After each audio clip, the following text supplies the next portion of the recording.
everyone, a very warm welcome. You're watching Gravitas with me, Molly Gambhir. Let's get started.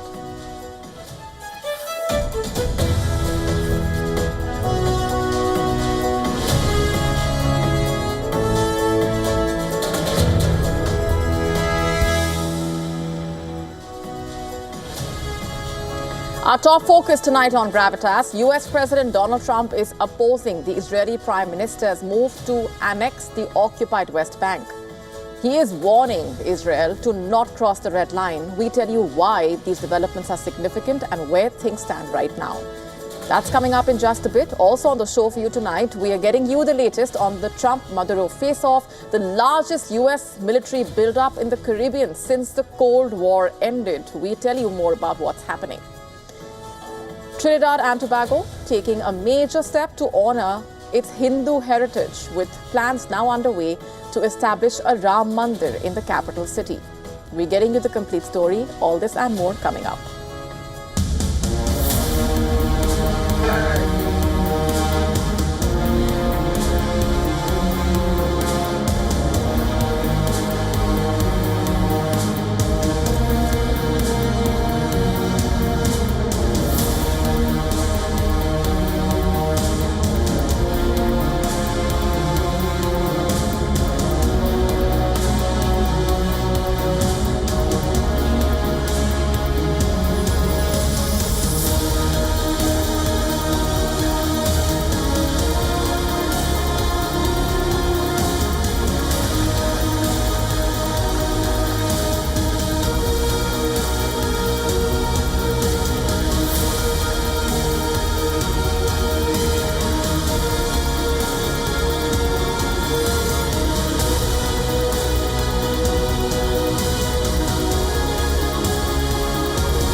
US President Donald Trump, known for his unwavering support of Israel, is firmly opposing the Israeli Prime Minister's move to annex the occupied West Bank. In what can be called rare alignment with Palestinian concerns, the American president is warning Israel to not cross the red line. Israel's parliament, in fact, has taken its first legislative step towards formally annexing the occupied West Bank, a territory Palestinians claim for their future state. Two controversial bills, both aimed at extending Israeli law to the region, passed their preliminary votes in the parliament by razor-thin margins, 25 in favor, 24 against, marking the first of four votes needed to enact the bills. A second bill introduced by the opposition lawmakers sought to annex the Male Adumim settlement. In fact, it's a major block located near Jerusalem, passed more comfortably with 31 votes to 9. But the political jolts came from Washington. Trump, once hailed in Israel for recognizing Jerusalem as its capital, has taken a sharp turn, it seems. Just weeks ago, he publicly stated, remember, that the United States would block any Israeli attempt to annex the West Bank. In fact, in an October 15 interview, which was published by the Time magazine early today, Trump warned that Israel would lose all of its support from the United States if it annexed the West Bank. His vice president, in fact, visiting Israel as the votes took place, called the Israeli parliament's vote on West Bank annexation as a quote-unquote political stunt. Look, if it was a political stunt, it was a very stupid political stunt, and I personally take some insult to it. The West Bank is not going to be annexed by Israel. The policy of the Trump administration is that the West Bank will not be annexed by Israel. That will continue to be our policy, and if people want to take symbolic votes, they can do that, but we certainly weren't happy about it. The U.S. Secretary of State echoing that concern, saying the Trump administration does not support Israel's annexation push. He cautioned that pressing ahead could threaten the Gaza peace deal and destabilize the fragile ceasefire. And just a short while back, Rubio arrived in Israel to support Trump's Gaza peace plan. Amid all of this, the number of fatalities continuing to rise on the ground in Gaza. According to Gaza's Ministry of Health, in the last 24 hours, 14 bodies arrived at hospitals. Almost all of them were recovered from the rubble. In a statement on social media, Hamas accused Israel of deliberately enforcing a media blackout in Gaza. After Israel's Supreme Court delayed hearing on media access to Gaza by 30 more days. Across the Arab world, condemnation against the West Bank bills poured in. Qatar called it an illegal attempt to impose sovereignty over occupied land. Saudi Arabia described the move as a grave violation, reaffirming its support for a Palestinian state along the 1967 borders with East Jerusalem as its capital. Jordan labeled the bills a blatant breach of international law and a blow to the two-state solution. Netanyahu's own party did not sponsor the annexation bills. In a statement, Netanyahu's office tried to distance itself by stating that vote on the West Bank annexation bills is deliberate provocation by the opposition. But it's important to note here and point out that several far-right lawmakers from Netanyahu's coalition voted in favor of the bills. And the bills now face a long legislative journey before becoming law. But the symbolism is powerful, to say the least. Israel insists the lands captured in the 1967 Six-Day War are disputed, not occupied, a claim rejected by nearly every major country and the UN itself. Even the UAE, one of the few Arab states to normalize ties with Israel under the Trump-brokered Abraham Accords, has drawn a line. Abu Dhabi warned last month that any move to annex the West Bank would be a red line that could undo years of delicate diplomacy. The tensions have flared amid a surge in settler attacks against Palestinians. A recent video showed Israeli settlers allegedly assaulting Palestinian olive harvesters in the occupied West Bank, sparking outrage and renewing fears that violence could spiral. With Trump now, in a way, siding against Netanyahu's annexation push, the stakes in West Asia continue to remain high. 6,000 American troops, 8 warships, 1 submarine, B-52 bombers, fighter jets, choppers circling overhead. Is this preparation for war? Is this the largest U.S. military buildup in the Caribbean since the Cold War ended? Trump calls it counter-narcotics. Maduro calls it invasion. The Caribbean is becoming a powder keg, and every day the pressure is only mounting. The question still is Trump ready to attack Venezuela?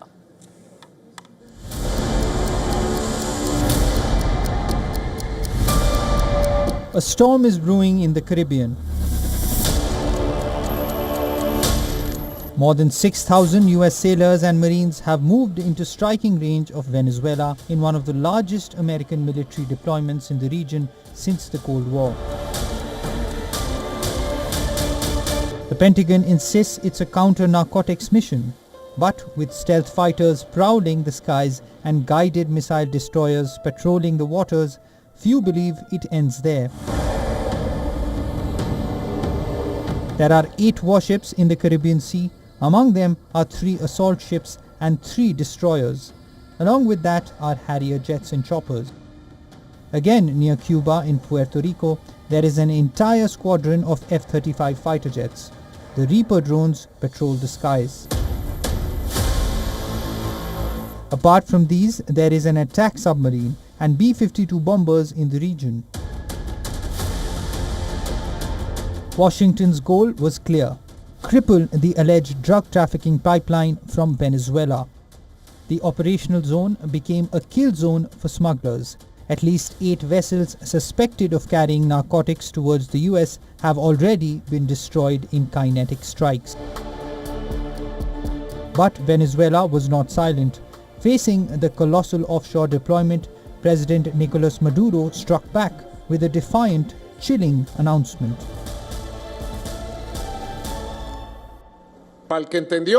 This simulation equipment puts us in a position for good aim with thousands of Igla-S operators that we have in every mountain, every village, every city that you can imagine in Venezuelan territory, from north to south, from east to west, which must be an impregnable homeland. Let no one mess with Venezuela, because we don't mess with anyone. The standoff now feels electric. US Navy radar screens are alive with Venezuelan blips.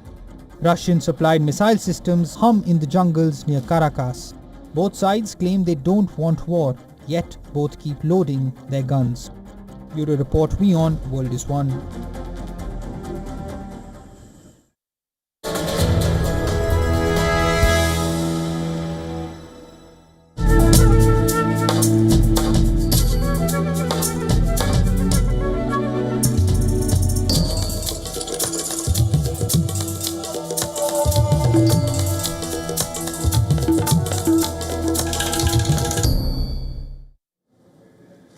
Trinidad and Tobago taking a major step to honor its Hindu heritage, with plans now underway to establish a Ram Mandir in the capital city. Public Utilities Minister has said that the government fully supports the initiative, which aims to strengthen the country's position as a cultural and spiritual hub for Hinduism in the Western Hemisphere. Listen to this. A lot of the cultural and religious expression of India, through Hinduism in particular, has been maintained and kept alive here. So the Ramlala initiative is something that we welcome, it is something we support, and we're almost certain from our discussions going in the future, we will have other major announcements to make in terms of how we can utilize this not only as a spiritual medium, but in terms of tourism as well, and also how we can continue to empower the faith and the teachings of Bhagwan Sri Ram here in Trinidad and Tobago. The announcement was made just days ahead of Diwali, which is a national holiday there. It reflects how Hindu customs and values are woven into the country's multicultural identity. The government views the Ram Mandir project as an opportunity to promote religious tourism while deepening awareness and devotion to Lord Ram's teachings among the local and international devotees. The move follows the arrival of a replica of the Ram Lalla idol from Ayodhya earlier this year. This moment that drew thousands of worshippers and reaffirmed the deep spiritual connection between the Caribbean nation and India. And during his visit to Port of Spain early this year, Prime Minister Modi gifted the Prime Minister holy water from the Sangam and Saryu rivers, along with a replica of the Ram Mandir. Prime Minister Modi also highlighted his counterpart's ancestral roots in Bihar, calling her a daughter of Bihar. He also praised the Indian diaspora for keeping their traditions alive overseas. And today, people of Indian descent make up about 42% of Trinidad and Tobago's population. The proposed temple will hold a special place as it not only symbolizes devotion to Lord Ram, but also the enduring cultural bridge between the two sides.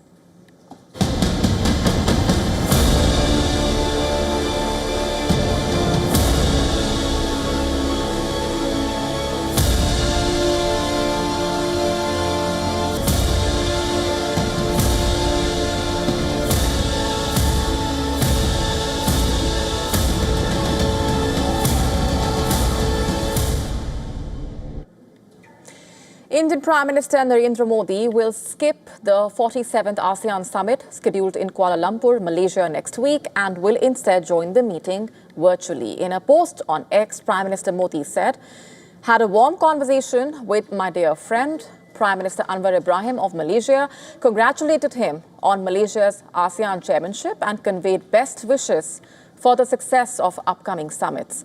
Look forward to joining the ASEAN-India summit virtually and to further deepening of the ASEAN-India comprehensive strategic partnership." The Malaysian Prime Minister, in a post on social media, said he received a phone call from Prime Minister Modi informing him that he will be attending the ASEAN summit virtually as Diwali celebrations are still underway across India. The Malaysian Prime Minister said he respects Prime Minister Modi's decision and extended the Diwali greetings to him and the people of India. He further stated that India remains an important partner for Malaysia in the fields of trade and investment, in addition to close cooperation in technology, education, and regional security, further committing to strengthening the relations between the two sides, as well as enhancing ASEAN-India cooperation towards a more peaceful and prosperous region. The ASEAN summit and related meetings are set to be held in the country's capital between October 26 to 28. The summit was seen as a potential venue for a meeting between the Indian Prime Minister and the US President Donald Trump. Amid the ongoing trade tensions between the two sides, it's important to note that both India and the US are working towards a broader bilateral trade agreement. The Commerce Secretary of India made a two-day visit to the US just last week, while Prime Minister Modi and Donald Trump held a phone call earlier this week. An official statement by India's Ministry of External Affairs confirmed that Prime Minister Modi will be represented by the External Affairs Minister, Dr. S. Jaishankar, at the summit. And before we go on any further, here's a quick look at what else is coming up for you on the show tonight. We tell you how Vladimir Putin is defying Donald Trump. Hours after Washington's latest oil sanctions on Moscow, Russia has intensified the activity in the battlefield with the attacks in Ukraine.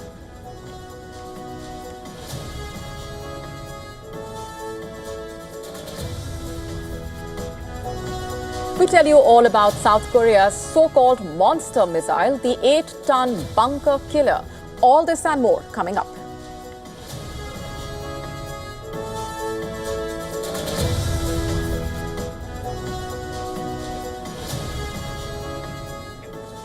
Hours after Washington's latest oil sanctions on Moscow, Russia has intensified the attacks in Ukraine. In fact, the Russian missiles and drones rained down across Ukraine, explosions echoing across different parts as the air defense systems lit up the night sky, striking Kiev and nearby regions. Officials say critical energy infrastructure was hit, plunging several districts into darkness.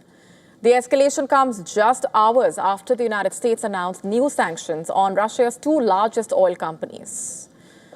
A move aimed at increasing pressure on the Kremlin to return to the negotiating table. The sanctions also came a day after Donald Trump confirmed that his planned meeting with Putin in Budapest would be shelved indefinitely.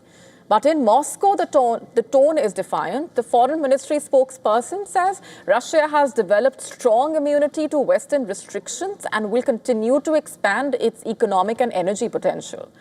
President Trump insists that these measures will have an impact on Russia. I don't know that they will. I think that they'll certainly have an impact. They're massive sanctions, and sanctions on oil. The two biggest oil companies, among the biggest in the world, but they're Russian. They do a lot of oil. And hopefully it'll push, hopefully he'll become reasonable, and hopefully Zelensky will be reasonable too. You know, it takes two to tango, as they say, and we're going to find out. They hate each other. These two people hate each other. You know that better than anybody. And it makes it more difficult than it should be. Yet, as the bombs fall and the rhetoric hardens, Putin himself remains silent. No statement, no comment, no reaction, just silence so far. Analysts say the silence may speak louder than words, which can be seen as a sign of quiet defiance or calculated restraint, as Moscow continues to test Washington's resolve.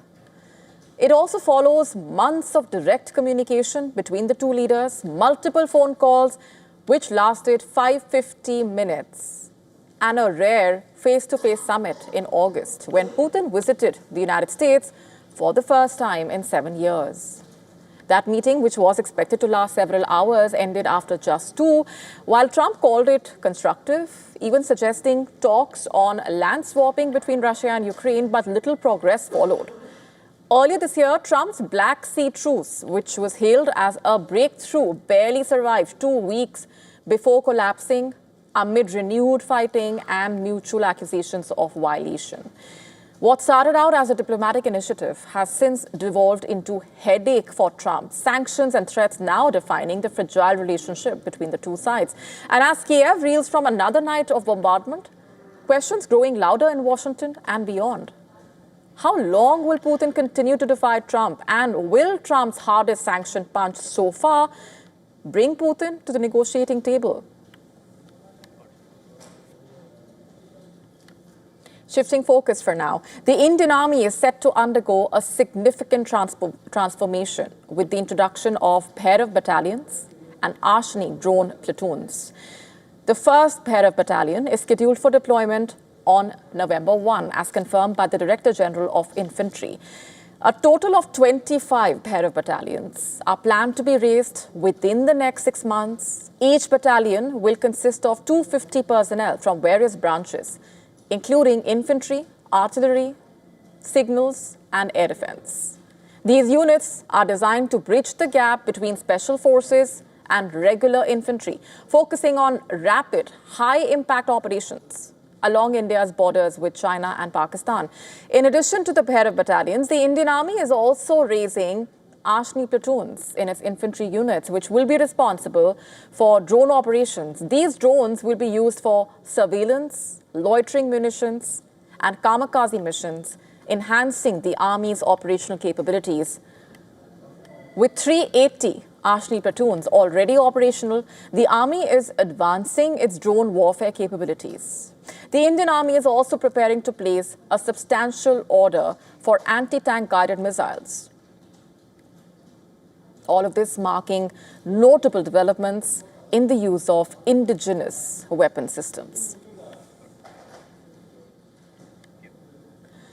Political temperature in Bihar in India is soaring ahead of that high-stakes assembly election there, amid reports of feud and fissures within the opposition India alliance. In fact, the alliance has announced RJD leader Tejashwi Yadav as the bloc's chief ministerial face. In a show of strength and unity, the alliance addressed a joint press conference in capital Patna and dared the ruling BJP-led NDA to name its chief ministerial candidate. The opposition bloc also declared Mukesh Sahani of the VIP party as its deputy CM face. Amit Shah ji ने जो कहा है, NDA की तरफ से कौन होगा चेहरा, अभी तक कोई जॉइंट प्रेस कॉन्फ्रेंस करके जो है ना तो विजन बताया गया, ना एजेंडा बताया गया है, ना ही सीएम की घोषणा की गई है। और जो अमित शाह जी का जो बयान आया साफ दिखाता है कि नीतीश कुमार को वो मुख्यमंत्री बनाने नहीं जा रहे हैं। The announcement puts the ruling NDA in a tricky spot in a way. Historically, the BJP has fought under the leadership of incumbent Chief Minister Nitish Kumar. But lately, the JDU Supremo has faced increased scrutiny over his health and age, making the BJP wary of publicly backing Nitish Kumar as its CM candidate in a way. And responding to the opposition bloc's announcement, NDA leaders refused to overtly back Nitish Kumar as their CM candidate, while the BJP leader Shah Nawaz Hussain and LJP chief Chirag Paswan said that the NDA would actually fight under his leadership. They also added that the chief minister would be decided by NDA partners once results are in. Others, like the deputy CM, Samrat Chaudhary, also slammed the opposition for choosing the son of a tainted CM as their candidate. Amit Shah ji ऐलान कर चुके हैं कि नीतीश कुमार जी के नेतृत्व में लड़ेंगे, जीतेंगे और सरकार बनाएंगे। इसके बाद और कोई घोषणा की क्या जरूरत है? कि एक बार फिर से तमाम विधायक मेरे हों, भाजपा के हों, जदयू के हों, राष्ट्रीय लोक मोर्चा के हों, हिंदुस्तानी अवाम मोर्चा के हों, एक बार फिर से मुख्यमंत्री नीतीश कुमार जी को 14 नवंबर के बाद एक बार फिर से उनको मुख्यमंत्री पद की शपथ उनको दिलाई जाएगी। उनके नेतृत्व में चुनाव हो रहा है, मुख्यमंत्री भी वही होंगे। मुख्यमंत्री कौन होगा? एक भ्रष्टाचारी का बेटा बिहार का मुख्यमंत्री का उम्मीदवार बन रहा है, ये सपना देख रहा है, इससे ज्यादा कुछ नहीं है। The opposition bloc's declaration comes amid reports of a tussle within the alliance over seat allocation. Earlier, veteran Congress leader and former Rajasthan Chief Minister Ashok Gehlot was flown in a last-ditch attempt to resolve the crisis. Gehlot met senior leaders of the opposition bloc, including RJD's Tejashwi Yadav, to try and mediate between the alliance partners. And the move has put the BJP-led NDA on the back foot in a way, with the opposition bloc partners rallying under Tejashwi's name. The ball is now in the NDA's court. Bihar votes in two phases on November 6 and November 11, and counting of votes will take place on November 14.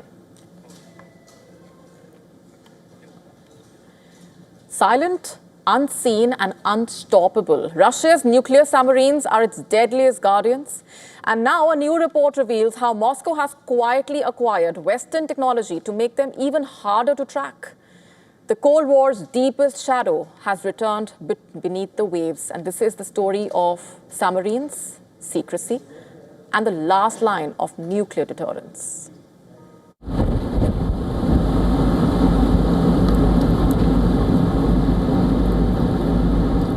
It begins in the darkest corners of the ocean where no light, no sound, and no radar can reach. Beneath the crushing weight of the waves, nuclear submarines patrol the darkness. Submarines are the predators of the deep, vessels loaded with ballistic missiles representing the terrifying stabilizing power of nuclear deterrence. Their mission is simple: remain hidden. If one nation were to strike first, these submarines, unseen and unheard, are the last leg of the retaliatory strike, ensuring assured destruction.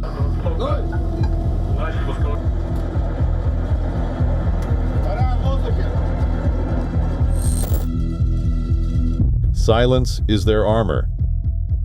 Stealth is their survival. But the calculus of the deep just changed. Intelligence reports confirm Russia has reportedly executed a stunning acquisition of sophisticated Western technology. These equipment are specifically designed for advanced subsurface surveillance and acoustic tracking. This is not a battlefield victory. It is a technological triumph in the invisible war beneath the sea, where Moscow has gained an upper hand over the West.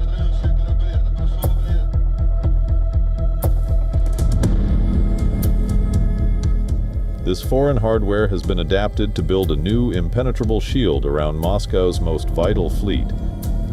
The reports claims that Russia's naval industries have sourced sophisticated microchips, heat sensors, and vibration reduction technology from Western and Asian intermediaries despite decades of sanctions.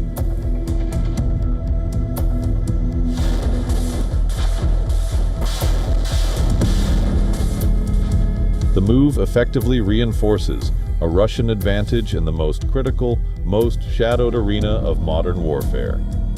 The message from Moscow is clear. Even under sanctions, even isolated, Russia found a way to acquire what it needed.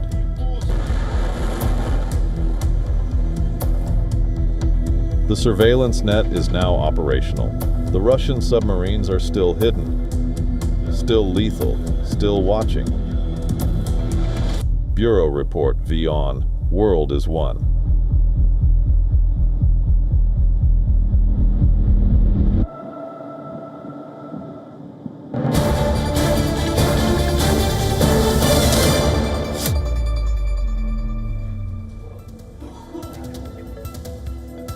On to some breaking news coming in right this minute. We just told you how the Russian president has not so far reacted to the latest American sanctions. And now, in that first reaction to those sanctions, the Russian leader asserting that new sanctions will not affect the Russian economy.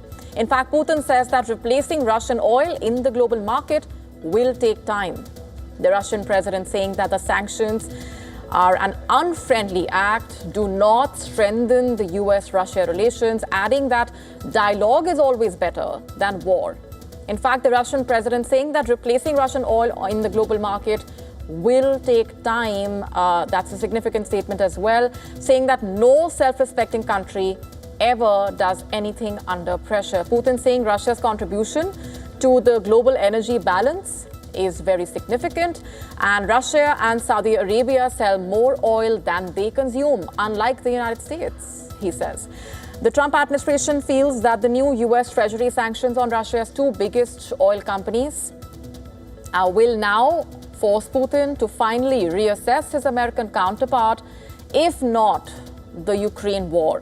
And the announcement of the new sanctions came one day after US President Donald Trump said a planned meeting with the Russian leader in Budapest would be shelved indefinitely. So those are the updates coming in at this point, that statement coming in from the Russian president in reaction to the American sanctions.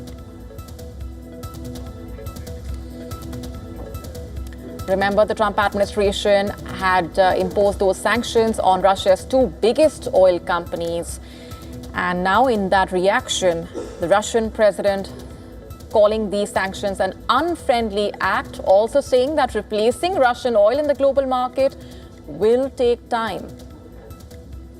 Saying that the sanctions are an unfriendly act and do not strengthen the relations between the US and Russia, saying that dialogue is always better than war.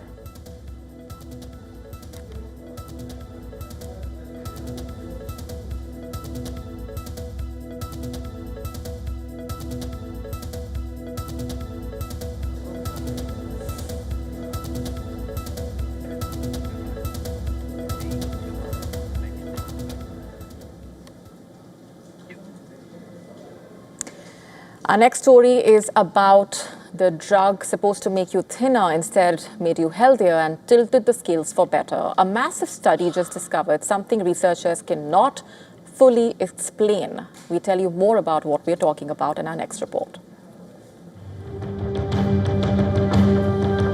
It's the drug that sparked a global slimming craze. But now, researchers say it might be saving hearts, not waistlines. New clinical data reveal that semaglutide, the compound behind popular weight loss drug Ozempic, drastically cuts the risk of heart attack and stroke even when patients don't shed a single kilo. The revelation comes from one of the largest cardiovascular trials ever conducted, involving more than 17,000 adults with obesity and existing heart disease. Over several years, researchers tracked the effects of semaglutide, a drug originally designed to control blood sugar, and discovered a dramatic 20% reduction in major heart attacks, strokes, and deaths. The twist? The benefit remained the same even when patients' weight barely changed. The study's findings, published in The Lancet, stunned cardiologists. It suggests the drug may protect the heart through anti-inflammatory or metabolic pathways rather than simply reducing body fat. The findings have major implications for global health care. Heart disease remains the world's biggest killer, claiming nearly 18 million lives every year. With obesity rates soaring, doctors now face a new question. Could these drugs become part of standard heart treatment, not just weight management? Regulators and experts are urging caution, reminding that no injection replaces healthy eating, movement, and medical supervision. But for millions living with the shadow of heart disease, this discovery could mark the beginning of a new medical era. Bureau Report, World is One.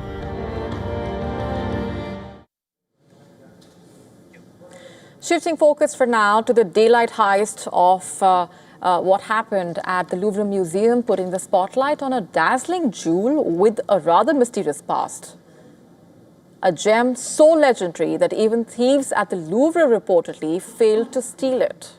The precious jewel, which was placed alongside other priceless Napoleonic-era treasures, is worth over $60 million. But the story of this diamond begins far from Paris, deep in the Kolur mines of the 17th century India during Aurangzeb's siege of Golconda.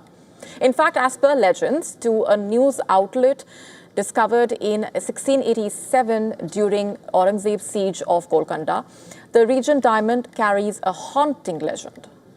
A miner, desperate to save the gem, hid it inside a leg wound but was tragically killed. In 1701, the rough stone was sold to Thomas Pitt, then governor of Madras.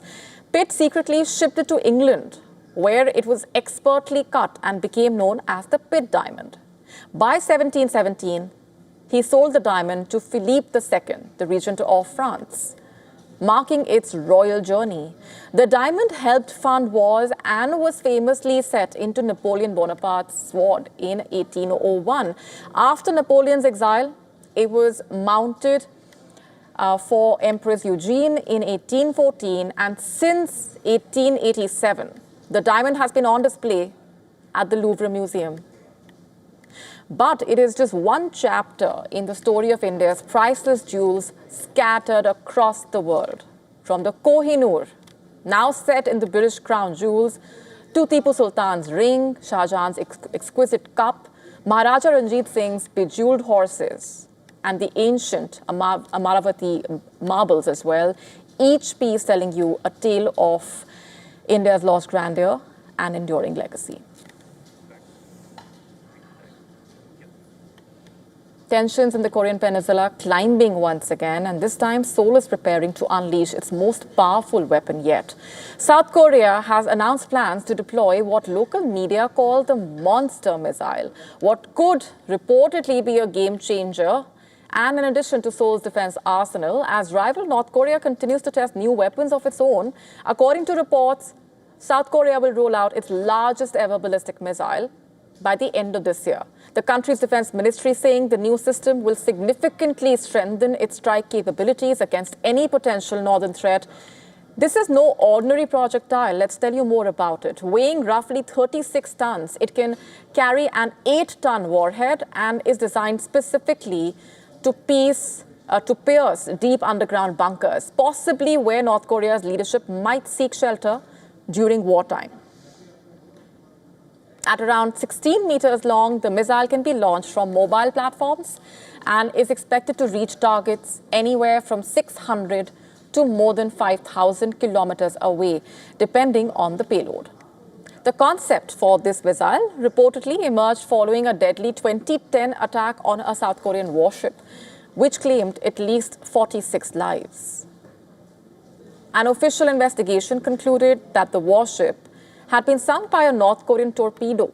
The announcement by South Korea coming just as North Korea unveiled its own long-range missile at a military parade, the Hwasong-20, an intercontinental ballistic missile believed to be capable of striking the U.S. mainland. Adding to the volatility, in fact, Pyongyang claimed it successfully tested a new cutting-edge hypersonic weapon. According to North Korea's state news agency, 2 hypersonic projectiles were launched from near Pyongyang and struck inland targets in the northeast. South Korea's military confirmed multiple short-range missile launches, escalating the tensions ahead of a key Asia-Pacific leader summit in Seoul and U.S. President Donald Trump's expected visit to the country. And Trump is also expected to meet with the Chinese President Xi Jinping in South Korea. As both Koreas expand their missile capabilities, the region gets closer to a dangerous new arms race, it seems.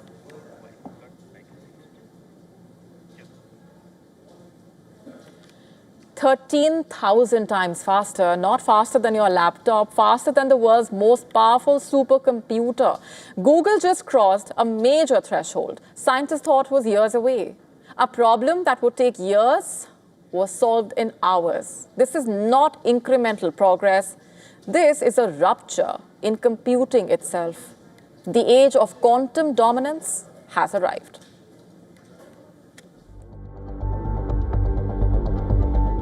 A chip the size of your fingernail. 105 qubits, operating at temperatures colder than deep space. This is Willow Google's quantum processor that just achieved what researchers are calling verifiable quantum advantage. The breakthrough isn't just speed, it's verification. For the first time in history, a quantum computer ran an algorithm called quantum echoes that can be independently confirmed by running it on another quantum machine. The results match, the calculations hold, the science is reproducible. Google's Willow's algorithm measures how disturbances spread through quantum systems, revealing hidden information about molecules, magnets, even black holes.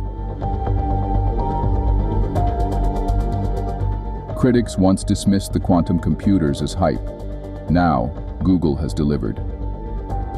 This massive technical leap confirms humanity's entry into the quantum realm.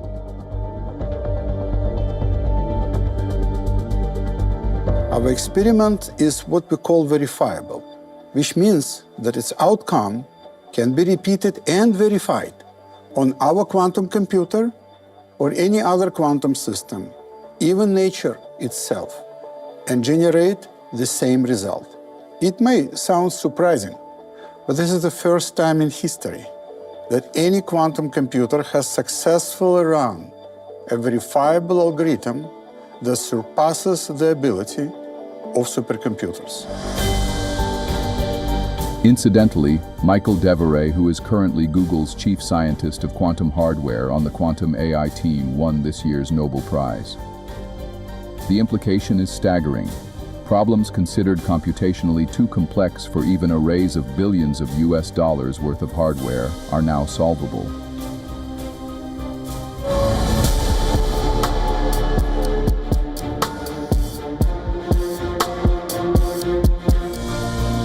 A quantum computer can simulate new drugs and proteins at atomic precision, slashing development time.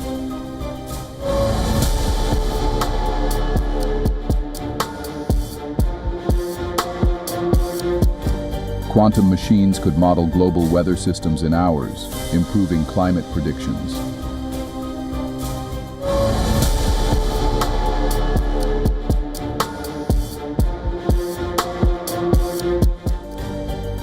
Encryption becomes obsolete.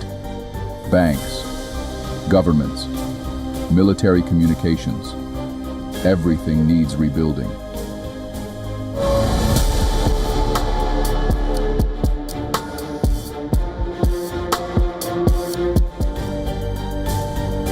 Materials, science transforms, battery components, polymers, superconductors.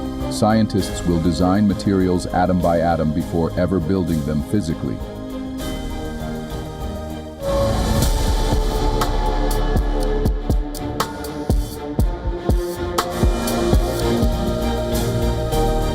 Artificial intelligence evolves exponentially. Machine learning algorithms running on quantum hardware will process information in ways classical computers cannot conceptualize. We're witnessing the birth of a new computing paradigm. Quantum computing isn't coming, it's here, and the world just changed.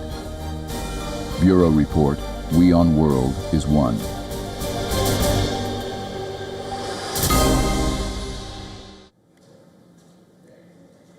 The first look of China's fourth plenum shows the priorities for the 15th five-year plan are more or less the same as 2014's key focus areas: modernization, innovation, self-sufficiency, and boosting domestic demand, featuring prominently as China stays the course on its priorities.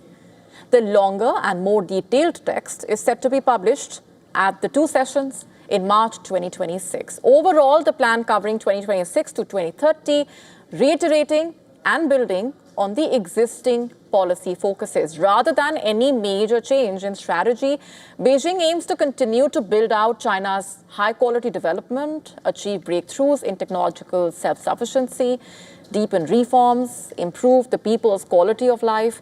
The longer-term targets include taking big steps in improving China's economic strength, technological strength, defense capabilities, and international influence. The goal to have per capita GDP reach the level of a moderately developed economy was also mentioned. Beijing aims to double the size of the economy between 2020 and 2035. That continues to imply a growth rate of 4 to 5% over the coming decade. Now, there was a slight shift in the order of priorities as compared to the 14th five-year plan. Building a modern industrial system moved to the top of the priority list, and strengthening the real economy was also in the first broad category mentioned. That was followed by technological self-sufficiency and innovation, and then building a strong domestic market. In terms of the tech and innovation category, the order went one spot down as compared to the 14th five-year plan. The most watched category, domestic demand, the communication remained positive in tone but light on detail. The plenum also emphasized expanding external cooperation through trade and investment. And this goal remains very important in an increasingly protectionist global economy. Those efforts have contributed to China's trade remaining resilient despite the trade war with America. On China's Great Transition Plan, the plenum discussions showed transitions are seldom quick or easy, but remain vital for Beijing. Gold and silver extended their losses on Thursday after turning volatile in the previous session. Earlier this week, both the precious metals suffered their biggest rout in over 12 years. And now the concern is that the historic rally in gold and silver had run too far, too fast. Stocks also struggled for direction, as a raft of earnings reports provided a mixed picture of corporate profitability. Gold tested the $4,000 an ounce mark on Thursday, after sliding below $4,020 in the previous session's wild swings that saw the yellow metal slump almost 3% and then recover slightly. On Tuesday, the precious metal tumbled as much as 6.3%, the worst slump in 12 years. Silver was lower after swinging between gains and losses on Wednesday, following a 7.1% plunge on Tuesday. Gold erased over $2.5 trillion from its market value. Just to put the loss into context, over 100% of Bitcoin's market cap. The yellow metal also marked its largest two-day drop since 2013. Back then, the yellow metal showed a similar trading pattern. Concerns about gold's rapid rally in 2013 led to a steep fall, similar to the moves this week. But gold is still up about 55% this year, and silver's year-to-date gain is about 70%. President Trump's aggressive moves to try and reshape global trade and heightened geopolitical uncertainty have underlined the move higher in precious metals this year. In fact, central banks, keen to diversify away from the dollar, have been buying bullion. The long-term drivers that brought gold to successive record highs remain intact, and analysts still expect prices to resume rising in the coming months. However, in the short term, Citigroup expects further consolidation to a touch below $4,000. That even as other major banks like Goldman Sachs and JP Morgan bet on gold to surge above $5,000 by the end of this year and $6,000 in 2026. Citigroup strategists saying, quoting, eventually the older part of the gold bull story, continued central bank demand to diversify away from the US dollar, may come back, but at current levels, there is no rush to position for that.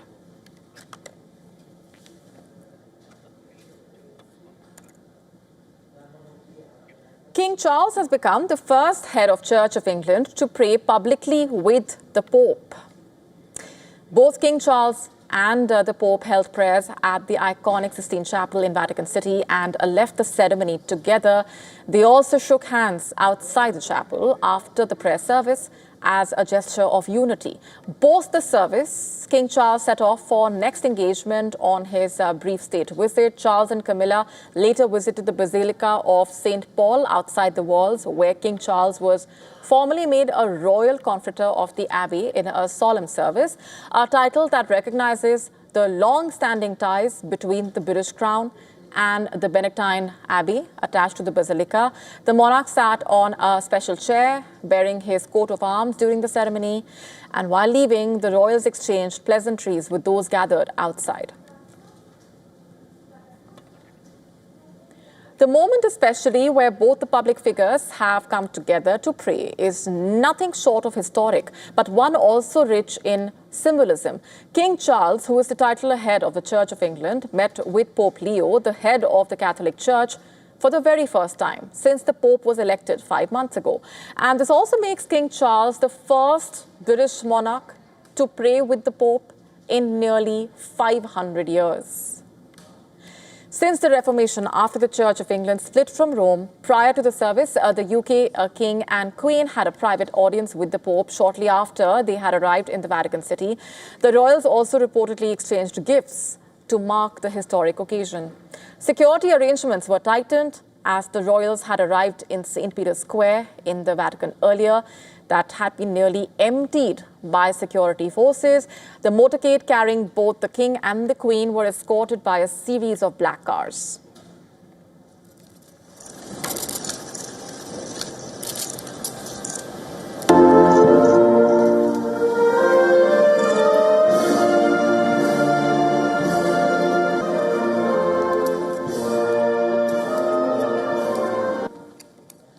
Both received a grand welcome on arrival as the national anthem of the UK rung out as a welcome gesture.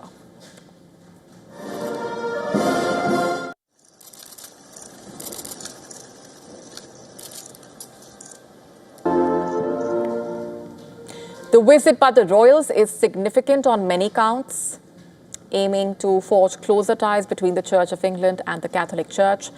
Both these institutions have been divided for centuries over issues that include the ordination of female priests and LGBTQ+ faithful.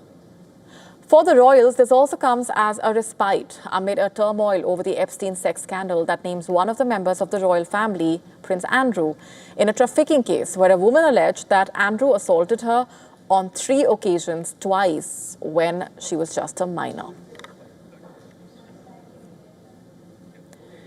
Shifting focus now, Virat Kohli's struggles on his return to international cricket continued as he got out for a duck for the second straight time against Australia.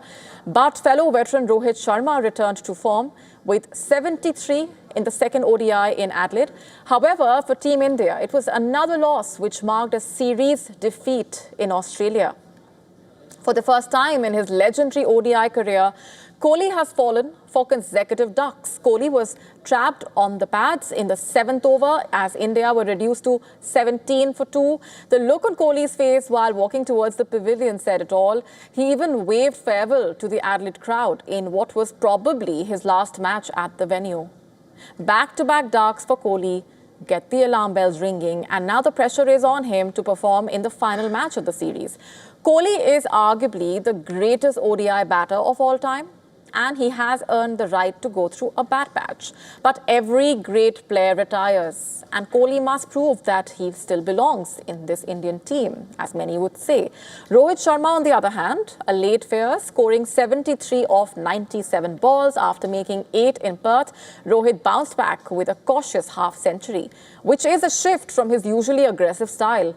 Rohit Sharma has also overtaken Sourav Ganguly in one-day international runs. Only Sachin Tendulkar and Kohli himself have scored more runs for India in the 50-over format. Sharma also became the first batter to reach the 1,000-run milestone in ODI cricket in matches between India and Australia. As for the match itself, Australia completed a series victory. The hosts were able to chase down the 265-run target to register a 2-wicket win. Remember, this was India's first ODI series under the captaincy of Shubman Gill, who has replaced Rohit Sharma at the helm. The final match of the series will be held in Sydney on Saturday and could be the final time Rohit Sharma and Virat Kohli put on an Indian jersey in Australia. Mexico's Day of the Dead season is here, a Mexican holiday. The cultural tradition celebrates deceased loved ones, featuring monumental skeleton sculptures over 3 meters tall. The tradition is a joyful and spiritual celebration of memory, not mourning. With food, face painting, we're getting you these visuals.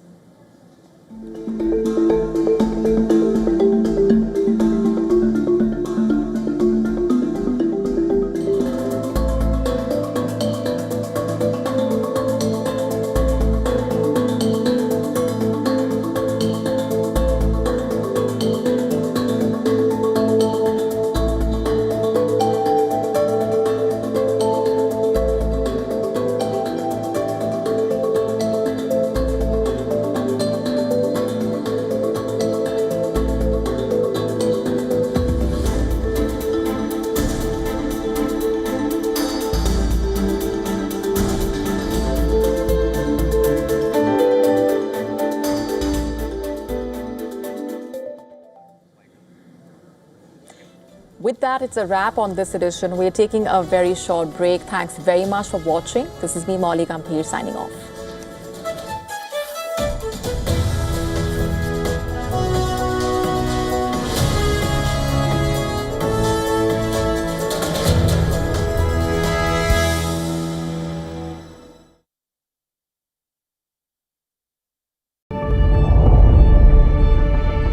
The Earth is sending distress signals. Wildfires, droughts, and melting glaciers. Can we reverse the damage? Explore the harrowing effects of climate change. It's a wake-up call. Global emergency. Climate Tracker on WION World is One.